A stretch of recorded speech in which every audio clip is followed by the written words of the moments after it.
Loss comes in many forms, and usually in unexpected ways. It can be devastating, leaving you facing an uphill struggle to go on with life without someone you thought would always be there. But life does go on, and even in the deepest despair, we can find hope. Welcome to Grief Relief with your hosts, Drs. Gloria and Heidi Horsley, brought to you by the Open to Hope Foundation, helping people find hope after loss. And now here's Dr. Gloria and Dr. Heidi. Welcome to our show. I'm Dr. Gloria Horsley with my co-host, Dr. Heidi Horsley. Well, Heidi, this is really an important show today, and it's really important because we have the Open to Hope website, and we have over 500,000 people visiting our site every year looking for hope after loss, and we found that the second thing most searched for on our site is parent loss. Yeah, absolutely. I mean, a lot of people are losing their parents at all ages. That's right, and they're looking for that kind of information on the show, so we wanted to try to do more shows on parent loss because we know that you're looking for it out there. So, Heidi, we've got some great guests today, and one of them is a very good friend of yours, and you want to introduce, talk about who's going to be on the show today? Sure. Dr. Cori Bussolari is my very dear friend, and we met the first day of my doctorate program 15 years ago, I think it was. And so, yes, she is a professor at University of San Francisco, and she's in private practice, and she is an expert on grief and loss and on resilience. So I cannot wait to have her here. I'm very excited to have her here. Welcome to Hi, the show. Cori. Hi, thank you so much. It's so great to be here.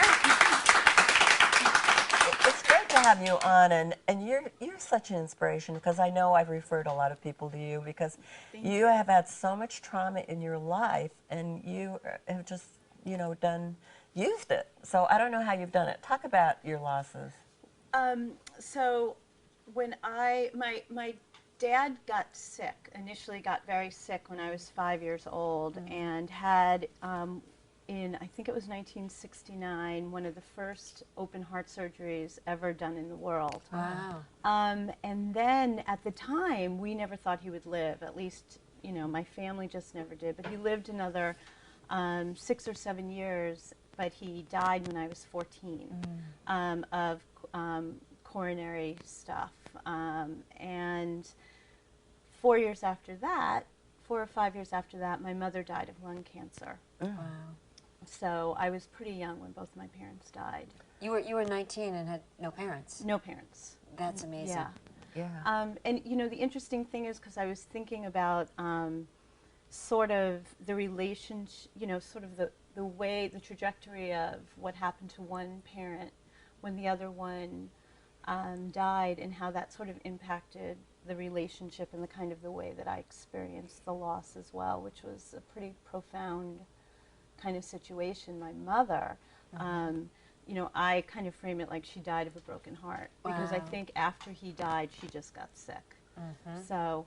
And and that can happen. Absolutely, absolutely, and it's very, very common to see that kind of stuff. So you have to take care of yourself so that doesn't happen. You have to realize that there is a vulnerability that you have after the loss of a parent. Absolutely, especially when you're young, and you really, everyone's telling you what to do when you're a teenager or you're, a young adult. Everyone's telling you what they think you should be doing, and all you want to do is what makes you feel better, right? So we don't always make the best choices, but we really, really try to.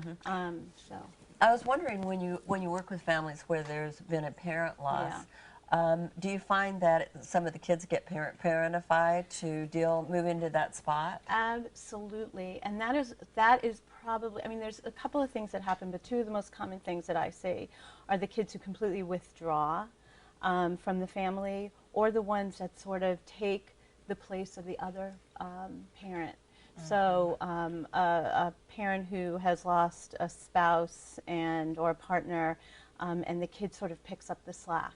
They're feeling really depressed, and they can't they can't take care of their business. They don't do the laundry, and the kids are all sort of picking up for that parent, and almost as if they're answering questions for them. The parent doesn't speak. The kids speak for the parent because they just want to make sure the parent's okay, because then in return they feel safe. So if the other parent who's living is okay, then they can feel better.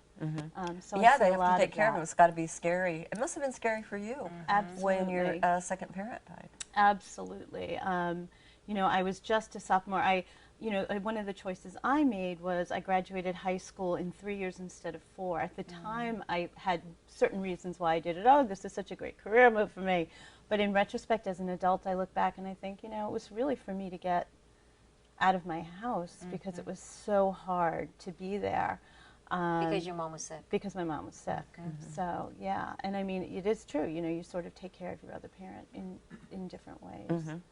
Well, you know, sometimes you have to, we used to call it in family therapy, kick the other kid out of the box.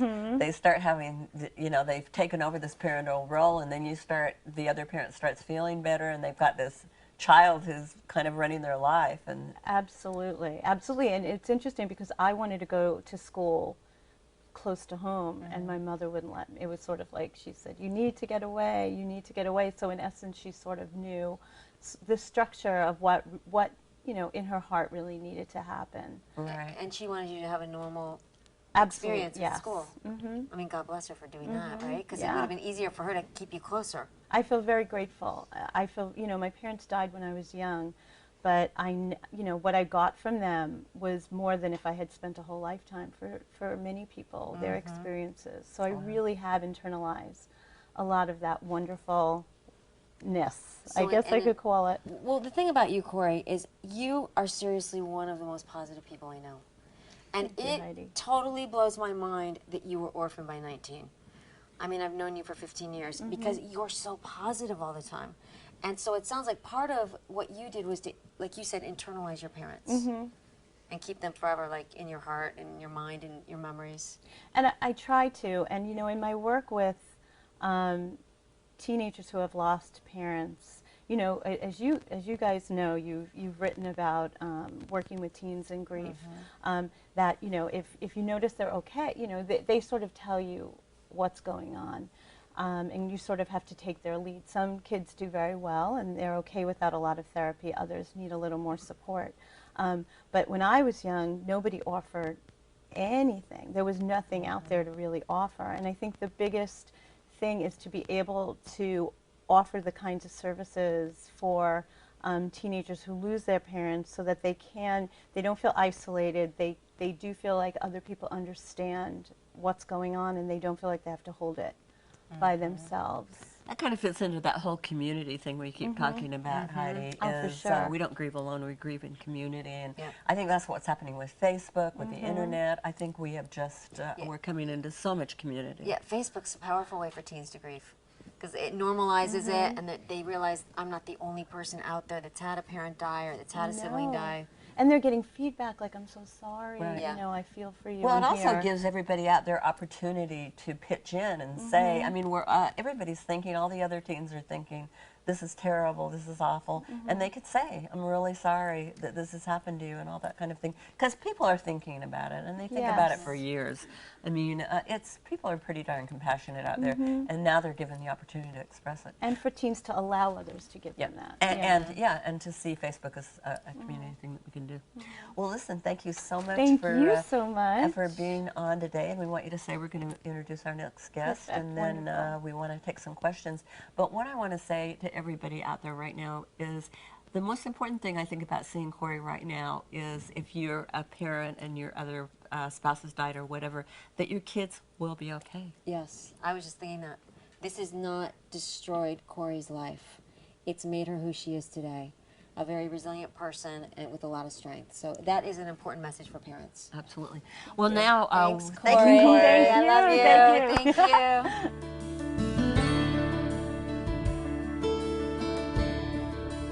This has been Grief Relief, hosted by the mother-daughter team of Dr. Gloria and Dr. Heidi Horsley.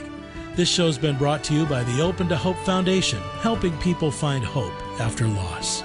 Be sure to visit Dr. Gloria and Dr. Heidi at opentohope.com, where you can listen to radio programs, watch past episodes of Grief Relief, read articles, and view books. You can also join them on Twitter and Facebook and put your events on their international calendar.